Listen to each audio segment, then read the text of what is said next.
ما يحدث داخل ريال مدريد أخطر بكثير مما يتخيله الجمهور.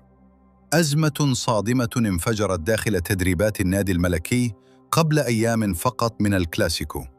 شجار عنيف، اتهامات بالخيانة، تدخلات داخل غرفة الملابس، ثم النهاية الصادمة: فالفيردي في المستشفى وتشواميني تحت التحقيق. فهل بدأ ريال مدريد ينهار من الداخل؟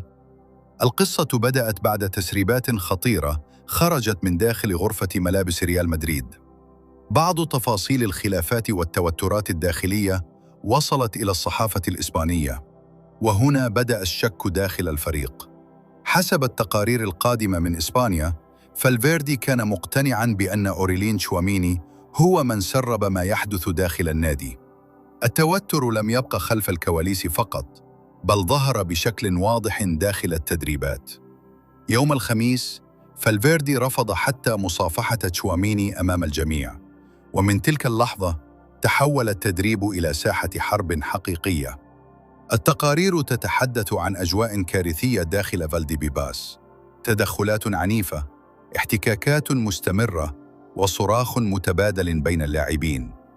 زملاء الفريق والجهاز الفني لم يفهموا ما يحدث.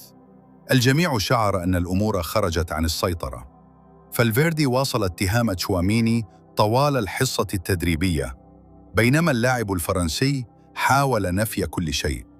لكن التوتر كان يزداد دقيقة بعد دقيقة، وحتى بعد نهاية التدريبات لم يتوقف الشجار. داخل غرفة الملابس انفجرت الأزمة بالكامل. حسب الصحف الإسبانية، تشواميني طلب من فالفيردي التوقف وإنهاء الاتهامات.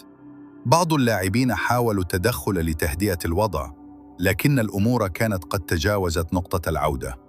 ثم حدثت الصدمة: تشواميني فقد أعصابه ووجه لكمة قوية لفالفيردي. اللاعب الأوروغواياني سقط أرضاً بقوة، وارتطم رأسه ليتعرض لإصابة خطيرة. التقارير تؤكد أن فالفيردي فقد الوعي للحظات، وتم نقله على كرسي متحرك قبل تحويله إلى المستشفى من أجل تلقي الغرز الطبية. ريال مدريد فتح تحقيقاً داخلياً عاجلاً مع اللاعبين، وهناك حديث عن عقوبات محتملة، وربما استبعاد أحد اللاعبين من الكلاسيكو القادم ضد برشلونة. لكن المشكلة أكبر من مجرد شجار، لأن هذه الحادثة كشفت حجم التوتر داخل النادي الملكي هذا الموسم. نتائج متذبذبة، ضغوط جماهيرية، مشاكل داخل غرفة الملابس، وانتقادات متزايدة للإدارة. بعض الصحف الإسبانية وصفت ما حدث بأنه أخطر انفجار داخلي داخل ريال مدريد منذ سنوات طويلة. السؤال الآن: هل ما حدث مجرد شجار عادي بين لاعبين تحت الضغط؟ أم أن ريال مدريد يعيش بداية انهيار داخلي خطير؟